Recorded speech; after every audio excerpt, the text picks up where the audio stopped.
Sveiki, mano kas klausytojai, čia Svajoklis ir Lukas. su ketvirtuoju mano kasto epizodu. Labai atsiprašom, kad buvom dingę.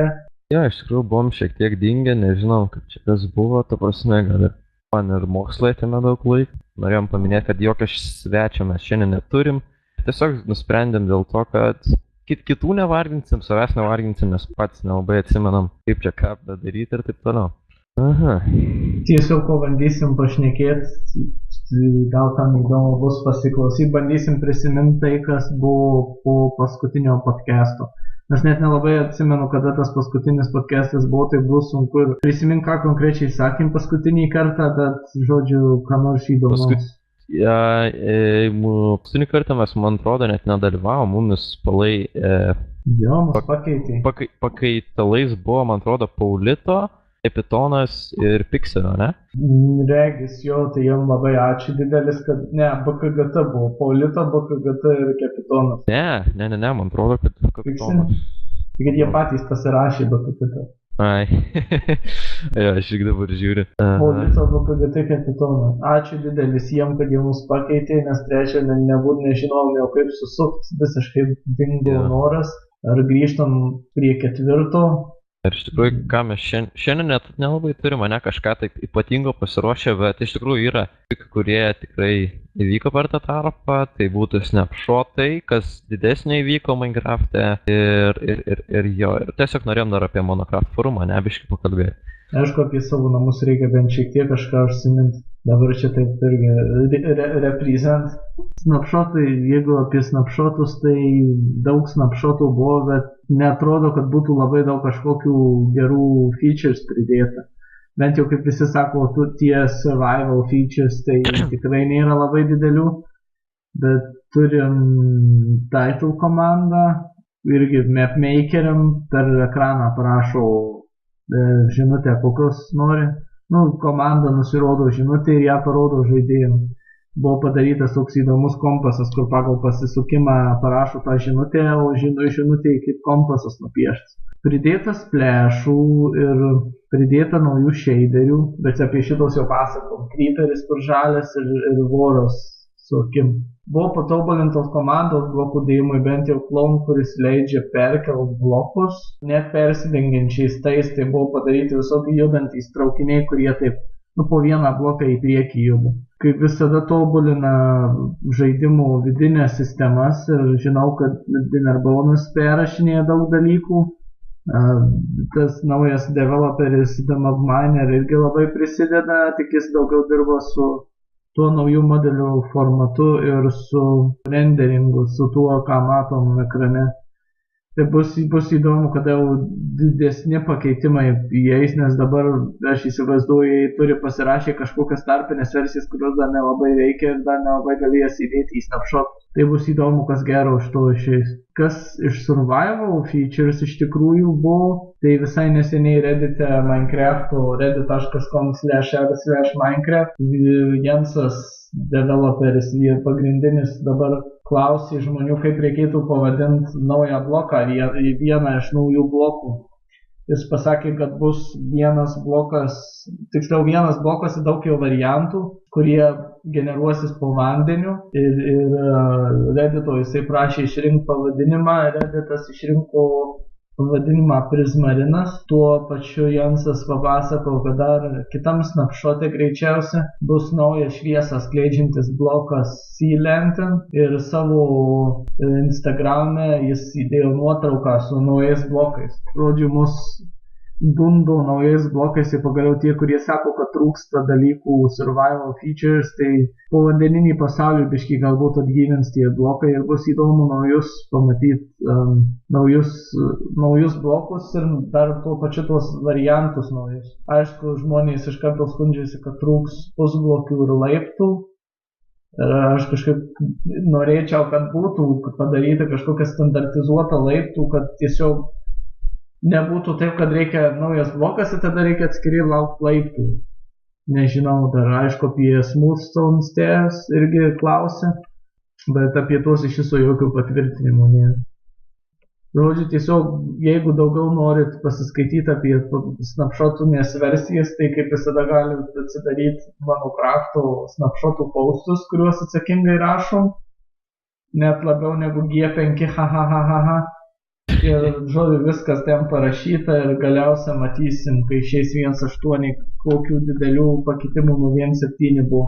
Nes dabar negalima taip iš karto greitai sakyti, kad čia kas tokio gero bus. 1.8 visai čia neseniai Dinarbaunas pasakė, kad 1.8 dar bent porą mėnesių tikrai neišeis, dar bus daug tarpinių versijų, kol pagaliau išleis 1.8, tai jau dar teks palaukti, dar daug matysim, kas gero atsitiks, ką naujo įdės prieš 1.8. Aišku, paskutinės versijos bus jau bugfixinės, bet aš įsivaizduoju, kad tie dalykai, kurie dar, kaip sakyti, nedadaryti, bus įdėti į 1.8. Ar pamatysim, kas tokio labai gero bus. O, nu jo, iš tikrųjų daug čia tų AB, ne? Versijų, ta prasme, snapshotą. Labai nesisekė developeriams su item frame'ais, nes išėjo snapshotas ir iš karto B bugfixes. Tai vieninteliai priežastis item frame'ai. 2 ar 3 versijos tokios buvo. Bet dabar lyg item frame'ai veikia, tai kas yra gerai. Tai papasakok spūkai geriau apie mano Craftą, tu labiau sukiesi, aš nežinau. Nors sukuosi, bet kažkaip aš sukuosi tik tai iš kokio pasityčiot nelaimėlio, kuris nežino, kad reikia šnekėti su žmonėm. Oi, koks tu žiauris. Jo. Ačiū. Jo, prašom. Tai jo, norėjom apie mano Craftą iš tikrųjų dar pakalbėti, kad iš tikrųjų padidėjo tas aktyvumas per tuos kelius mėnesius.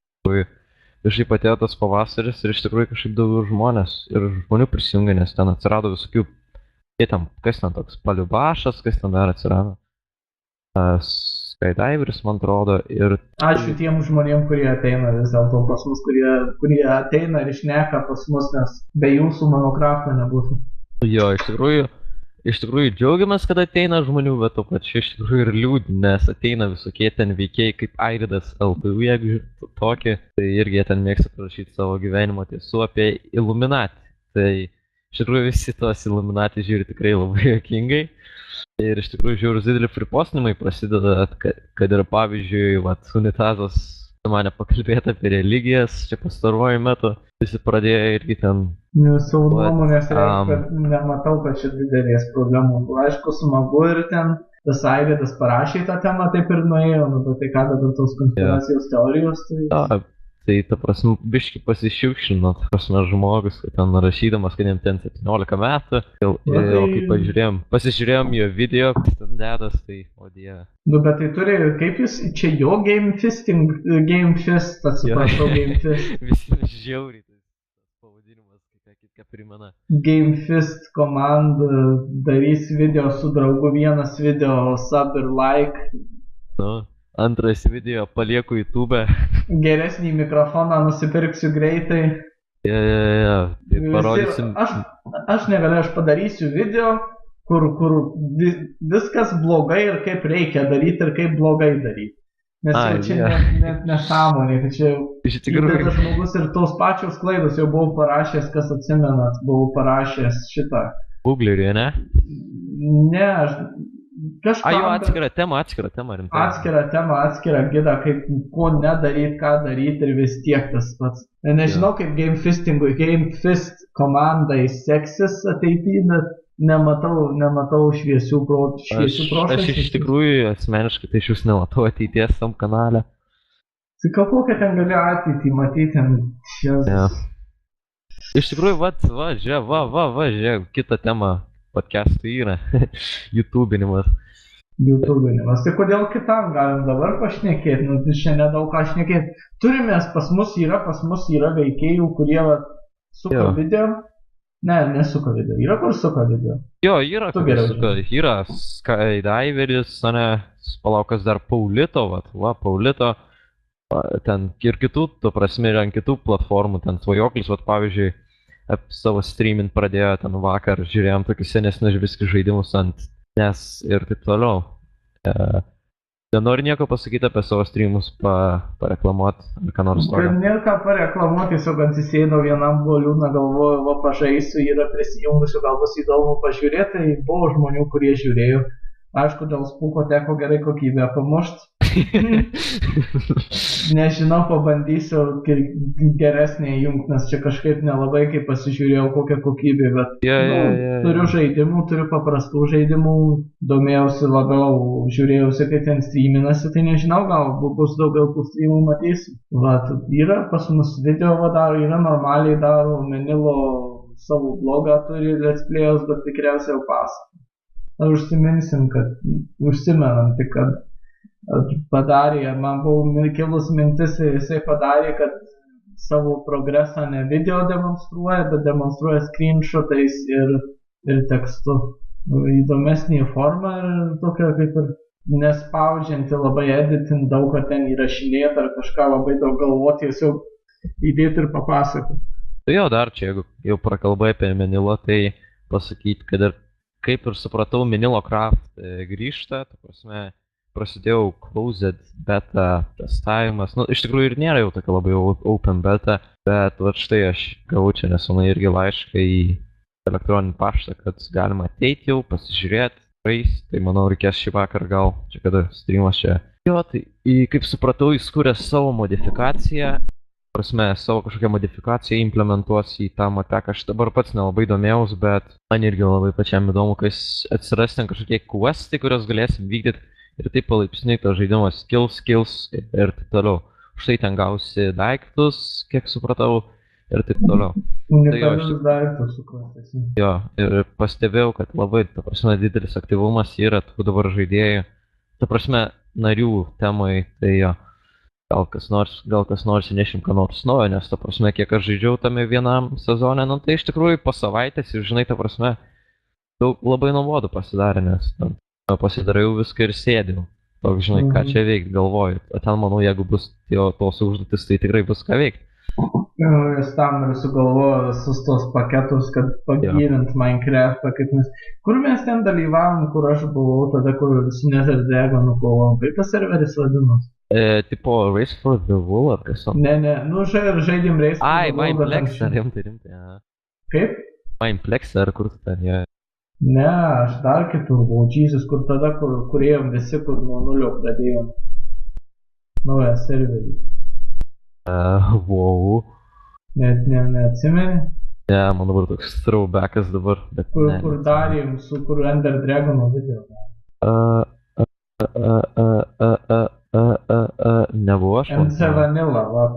Ai, va, je. MC Vanilloje kažkada sudalyvau, bet manęs modintas Minecraftas nelabai domina, tai tikriausiai neprisijungsiu prie Menilo Craftų. Aha, tai jau dar. Ai, va, jeigu jau pakalbant čia apie modifikuotą, nemodifikuotą, tai norėjau dar pakalbėti apie Winecraft. Kas yra Winecraft, tai Minecraftas MMORPG.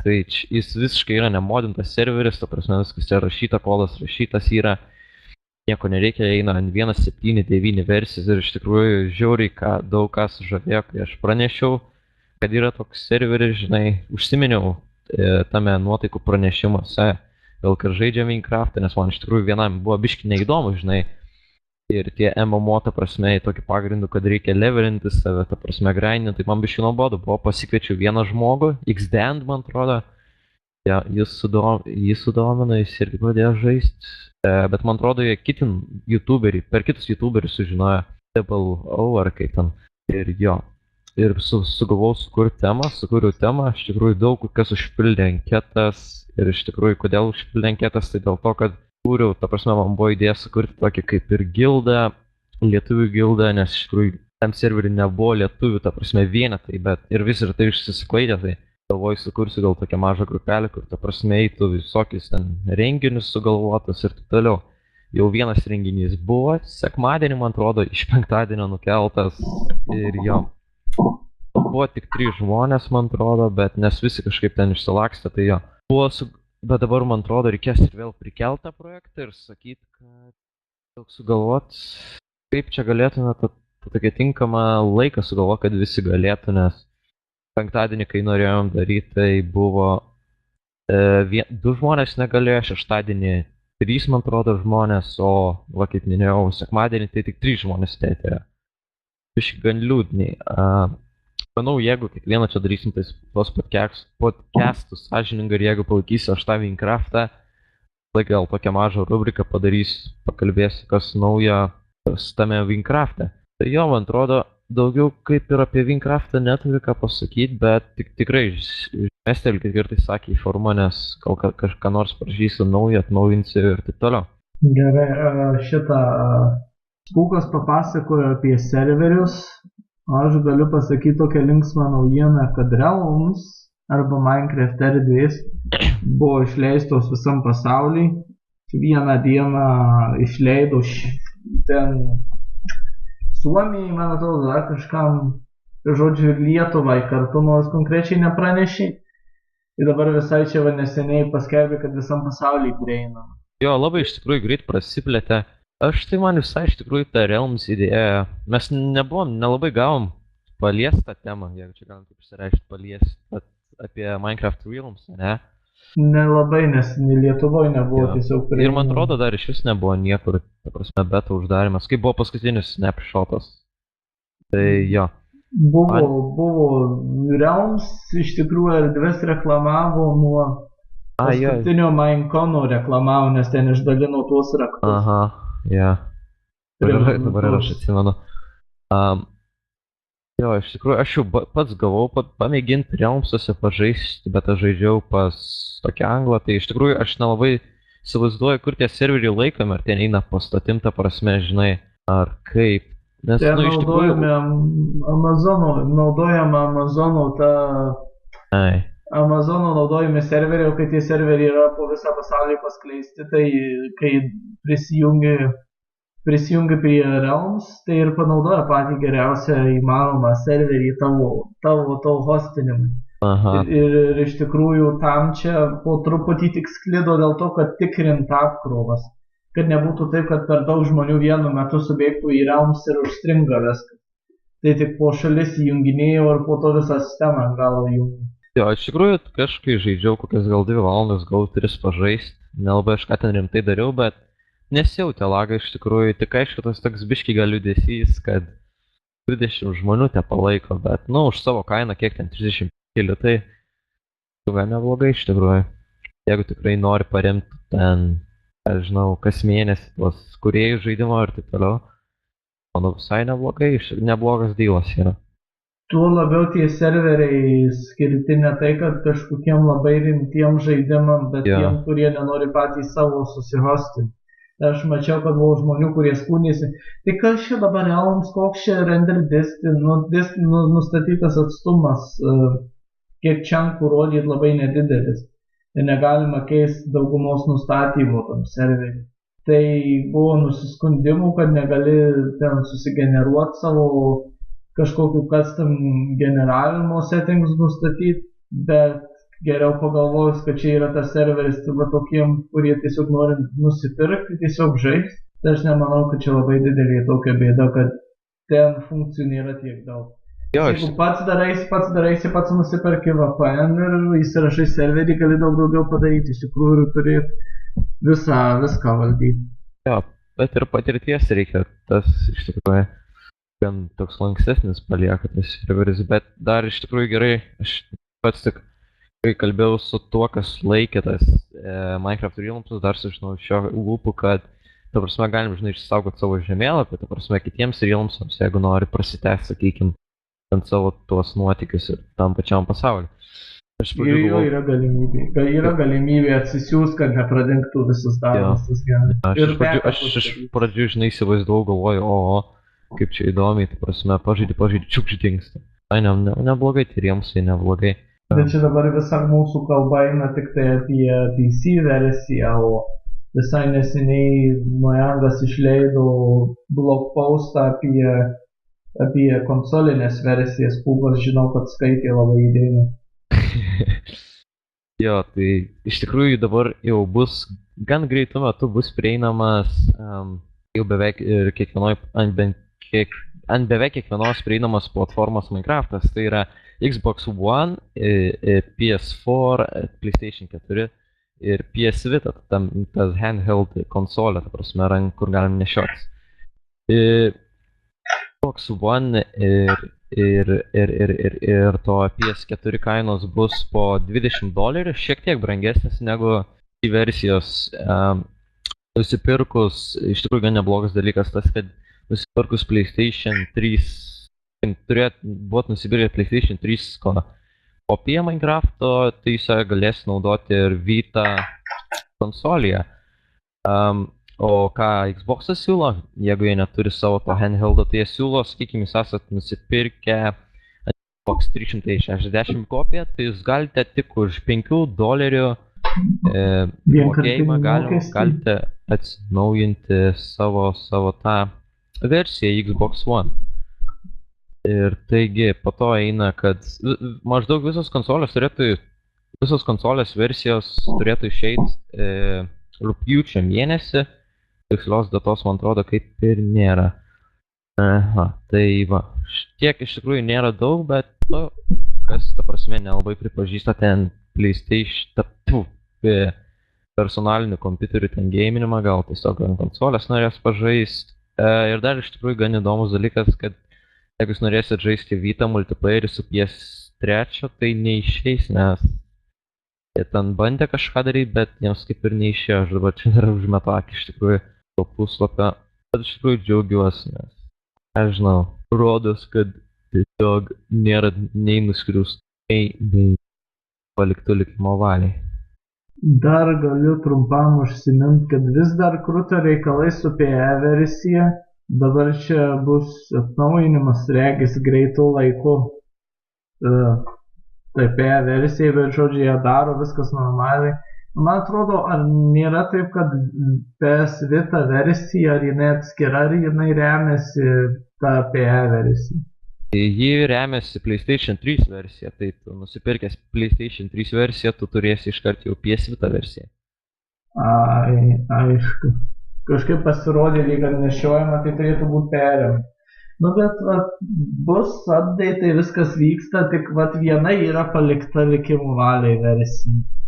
Raspberry Pi buvo kažkada labai seniai išleista versija skirta tam mažyčiam kompiuteriui Raspberry Pi, bet ją nustojo daryti, jinai vis dar yra, galima parsisiųsti, pabandyti, bet nebuvo atnaujinimo, nors sakė, kad turėtų būti, bet nematė. Aš nežinau, kada paskutinį kartą bežaidžiau tą PE versiją, nes iš tikrųjų vis dar laukiu ant Windows Phone Minecraft'ą, nes labai norėčiau iš tikrųjų pažaisti Minecraft'ą kokiam autobuse sėdėdamas, o pats turiu Windows Phone telefoną. Ja. Teko biškį pabandyti apie ją, bet pas mane telefonas ne pats geriausias, tai ne kažkas gavus. Bet šiaip ant gero telefono aš įsivaizduoju visai įdomu turėtų būti. Jo, ta prasme padariau tą atnaujinimą, kad playeris atsirado, galima žaisti. Serveriai laikomi ten yra ir paleisti, ta prasme, kitų žmonių. Norėčiau pamatyti, kaip ten viskas atrodo. Tai tiek mūsų sugrįžiminiam podcastui naujienų. Papasakojom šiek tiek apie tai, kas buvo, apie tai, kad mano kraftas dar kruta. Tas yra labai smagu. Ir papasakos pulkos apie Minecraft versiją žmonėms, kurie ne prie PC, nes iš tikrųjų labai didelę dalį sudaro ir tie ne PC žaidėjai. Tai Mojangui daugiau pinigų ir Mojangui daugiau pinigų, jei visi Mojangui daugiau pinigų. Mojangui gerai daugiau pinigų. Papasakojom apie snapshotus, kantriai laukiam naujų versijų, naujų snapshotų, Prismarinas, Jūros žibintas. Sekit atnaujinimus vis tiek prie versijų, visada pasiparašau. Kartais pavėluoju, labai atsiprašau, bet visko pasitaiko. Stengiuosi punktualiau, vis tiek punktualiau negu G5. Aišku, čia dabar toksai kaip privalomas pasigirimas prieš G5. O, Dieve. Čia tai su jumis šitą pusvalanduką buvo Svajoklis ir Spūgas ir ko gero pasimatysim kitą kartą jau vasarą. Galbūt pasimatysim, gal vėl išnyksim, kas ten. Jau vasarą jau nežinau, kiek čia už poros dienų vasarą? Poryt. Poryt vasarą. Taigi su tokiom vasariškom nuotaikom jum ir sakom iki kitų susitikimų. Viso gero.